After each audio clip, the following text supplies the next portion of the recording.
안녕하십니까. 오늘은 추석 당일에 일어난 일본 증권거래소 사상 초유의 종일 거래 정지 사건에 대해 분석해보는 시간을 가져보고자 합니다. 추석인 어제 일본 도쿄 증권거래소의 시스템 장애로 일본 주식 전체가 하루 종일 거래가 되지 않는 사상 초유의 사태가 발생하였습니다. 사실 우리나라도 증권 관련 전산 장애는 종종 일어나는 일이지만 증권사 관련 오류가 대부분입니다. 명절 전날 오전에도 키움증권 모바일 MTS 접속이 되지 않아서 상당히 당황했었던 기억이 있습니다. 증권사에서도 고객 손익과 직결되는 부분인 만큼 응대나 전산 개선 부분에서 나아져야 하는데 나아질 기미가 보이지 않네요. 우리나라 증권주가 상당히 저평가받고 있는 이유 중 하나가 이 전산 관련 리스크라고 봅니다. 당장 4월에도 마이너스 유가 관련하여 거래가 강제로 멈춰서 수많은 투자자들이 피해를 입었던 사건이 있습니다. 결국 저 마이너스로 종료된 부분에 대해서 키움증권이 돈을 받지 않는 걸로 사건이 종결된 걸로 알고 있는데요. 투자하고 있는 주주들의 입장에서는 저건 상당한 리스크라고 봅니다.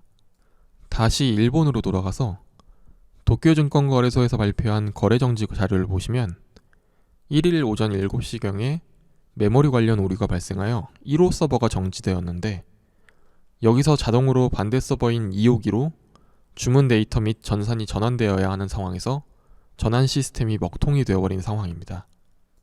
백업 서버는 정상적으로 작동하였기에 전원을 내리고 다시 설정하면 얼마든지 복구 거래는 가능한 상황이었는데 문제는 장전에 증권사나 개인들의 주문이 이미 들어와 있는 상황에서 전원을 내리면 이미 낸 주문들이 다 날아가 버리는 상황이었다는 겁니다. 외국인들이 70%가량의 매매를 하고 있는 일본 시장에서 주문 순서 변동으로 인한 책임 소재 결정과 증권시장에 혼란이 두려웠던 일본 정부와 증권거래소는 그냥 쿨하게 하루 거래 정지를 결정합니다. 일본 주식시장의 전산 오류는 이게 처음이 아닙니다. 2005년, 2006년부터 큰 사고가 몇 번 있었는데요. 대표적인 사고가 2006년의 라이브도어 사건 당시 거래정지 사태입니다. 라이브도어라는 인터넷 관련 회사가 있었는데 분식회계를 하다가 적발되었고 검찰 조사를 앞두고 있다는 뉴스가 나오자 전 시장에 폭발적인 주식 매도 주문이 나오게 되었는데 이 주문량이 서버의 연산능력을 초과하여 서버가 뻗기 직전에 이르자 오후 2시 40분경 아예 주식시장을 닫아버린 사건입니다. 이 이후에도 2012년과 2018년 종종 사건이 터졌지만 전체적인 거래가 멈춘 건 2000년대 들어서는 처음입니다. 이번 사건이 미치는 영향을 정리해봤습니다. 아시아의 금융업이었던 홍콩이 최근 중국의 영향으로 몰락했기 때문에 자연스럽게 그 자금이자 인프라가 전 세계 3위인 일본 쪽으로 가지 않을까 하는 기대감이 있었는데 이 기대감이 이번 사건으로 인해 통으로 날아갔다는 분석이 있습니다. 두 번째 영향은 하필 이 거래 정지일이 분기 첫날이었다는 겁니다.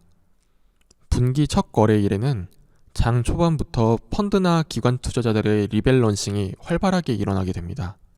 결국 일본 정부가 하루 거래 정지를 결심하게 된 이유에는 이 이유가 포함되어 있지 않았을까 싶습니다. 인상 깊게 본 것은 도쿄증권거래소의 사태 수습입니다. 이번 사태는 주식 관련 데이터 서버도 후지츠사의 서버 전환을 담당하는 전환 프로그램도 후지츠사의 것이기 때문에 책임을 전가하는 것도 가능한 상황이었습니다. 하지만 도쿄증권거래소 측은 기자회견에서 후지츠사에게 책임을 묻거나 손해배상을 청구할 계획이 있냐는 질문에 모든 책임은 이 시스템을 운영하고 관리하는 우리에게 있다면서 책임감 있는 모습을 보여주었습니다.